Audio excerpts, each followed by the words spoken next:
Hello everyone, and welcome back to another video. And today we have a nice Mellin transform from Maths 505, and we'll be doing a quite complex take on it. Complex analysis, that is. So yes, we have our integral from 0 to infinity of x to the s minus 1 times the sine of x dx, where s, of course, ranges from -1 to 1, because we do like our integrals to converge here on the channel. So yes, let's get started, shall we? As this is going to be making use of complex analysis, we are just going to rewrite our integrand a little bit. So we're just going to make use of Euler's identity and express sine of x as e to the xi, or the imaginary part, that is, divided by x to the 1 minus s dx, and this will just kind of make things a bit clearer when we get around to using the residue theorem. Speaking of which, we do actually need a contour to integrate around.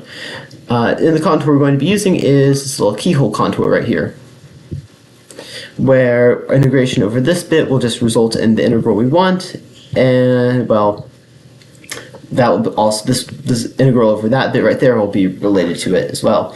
So yes, let's find those, shall we? So our whole contour integral is just going to be equal to, just by the residue theorem, 2 pi I times our residue at 0. But we also know that it's going to be equal to I, the integral we want right here. I'll actually just call this I right here. Should have defined that earlier, but that's okay. That's the integral we want, I. So our whole contour integral is going to be equal to our residues, but then also our integral I plus the integral from infinity to 0, since we're going this way around the contour of our function, right? But one thing that we can do in complex analysis is say, okay, we're going to have x, but we can express this as e to the, say, 2 pi I times t. And what this allows us to do is express the integral over this bit right here, not so that it'll go to 0, but that we'll actually get a number. So we have e to the xi, but it's just this. X is just e to the 2 pi I times t, and in that exponent it's just going to remain, well, it's just going to be 1, the exponent. So really that's just t times ti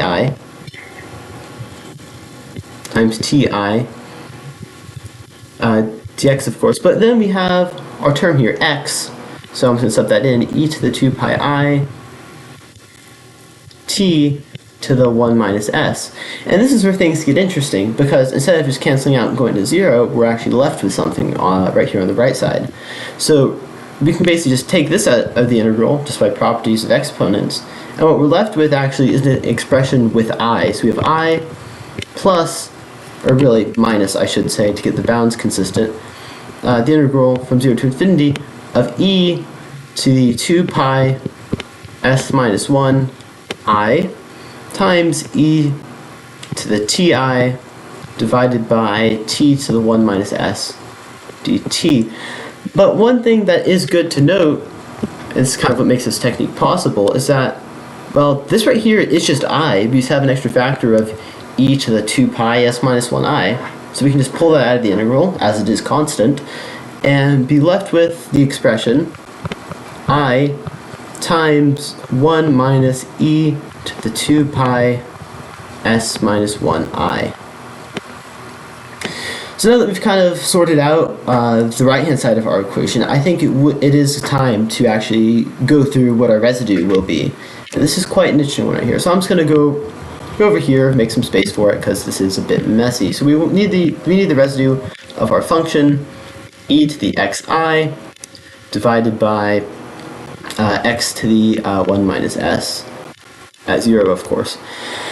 And by the residue theorem, this is just going to be, right, the limit as x approaches 0, because that's actually where our pole is.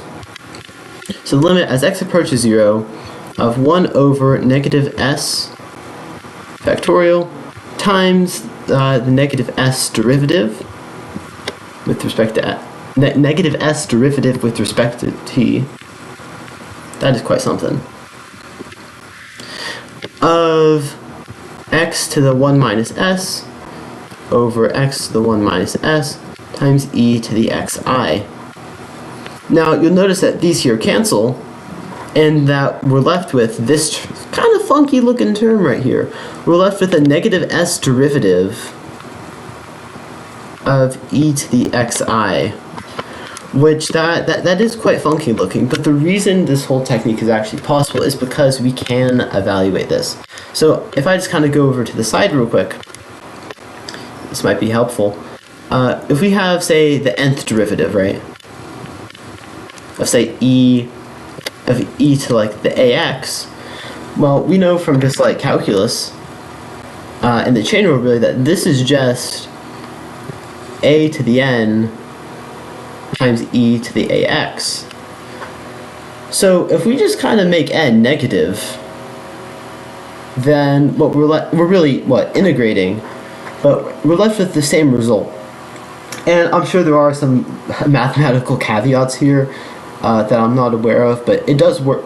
It does work in this specific scenario. But if anyone knows about like negative differentiation or like any more about fractional derivatives, I would love to learn more about that. So like, leave a comment, please. Anyway, back to evaluating this. So I should keep that on screen. So based off of this formula, that basically means that what our a is just an I. So this really just means that we have an I to the negative s times e to the xi. So if that's that term right there, what we're left with in the limit, well, we just plug and chug for this. Plug in 0, that goes to 1. So what we're left with for the entire limit, and really all of our residues, is actually just 1 over negative s factorial times I to the minus s. So putting everything together, our left and right hand side of our equation, we are left with I is equal to, I'm just going to move this to the other side of the equation, divide the sides by it. We're left with 1 over negative s factorial times I to the minus s over 1 minus e to the 2 pi s minus 1 I. And now it's really just a matter of simplification and then taking the imaginary part of this bit right here. So to kind of try to get things in terms of sine and cosine, which is always a good idea when you have an expression like this, I'm just going to multiply the top and bottom of our equation here by e to the pi s minus 1 I. So I'm just going to write that twice. And the reason for this is just to get, oh, I'm sorry, there should be a 2 pi I here. I do apologize, because 2 pi I times some times the residues. I'm sorry, there's an extra 2 pi I there. But anyways, that doesn't change the fact that we will be multiplying top and bottom by e to the pi s minus 1 I, and this is just to basically get this term right here, put that in terms of a sine, so that way we can, well, do more stuff with it. Okay, so yes. So simplifying this, and while we're at it, I am also just going to express this in terms of a complex exponential. So we have a 1 over minus s factorial, we'll be taking care of that term next, times e to the pi s minus 1 I minus e to the pi, or sorry, minus e to the minus pi, goodness, that's a mouthful, s minus 1 I. And then for our numerator, we are left with, we have 2 pi I up here, times an e to the minus pi I s over 2, times e to the pi I s minus 1 I. This is a whole lot, I know, but we can simplify this. It's getting better, I swear. And it really just relies on the fact, I'm just going to write this to the side, that we can express sine right here. Sine of just some x is actually just nothing but e to the xi minus e to the minus xi divided by 2i. And what you'll notice here is that we actually have we have a 2i in our numerator and then something similar looking in the denominator, meaning that we can basically use this identity right here on the right and sub in for sine. So what we're left with is 1 over minus s factorial times pi in the numerator over sine of pi times s minus 1. And just simplifying the e's in the numerator, just to get things a bit simpler, we just have e to the pi I over 2s minus pi I. So, we're almost there. So close and almost and not quite. Because we have this little term right here, this negative s factorial. And this is the one kind of funky looking thing here. Although maybe if maybe you think this whole thing is a bit funky, which you wouldn't be wrong. But anyways, what we're going to do to kind of get rid of that term and simplify the entire expression is actually just use Euler's reflection identity. So Euler's reflection identity just states that gamma of some z times negative z factorial, that's not how they write it on Wikipedia, but it is the same, just, you know, draw parallels. Does equal just pi over the sine of just pi times some z. And if you'll notice here that, like, hold on, we have a sign here and a sign here. Wouldn't those cancel if we like subbed in? And you would be right. Hence why we're going to do it, actually. So just to sub everything in real quick,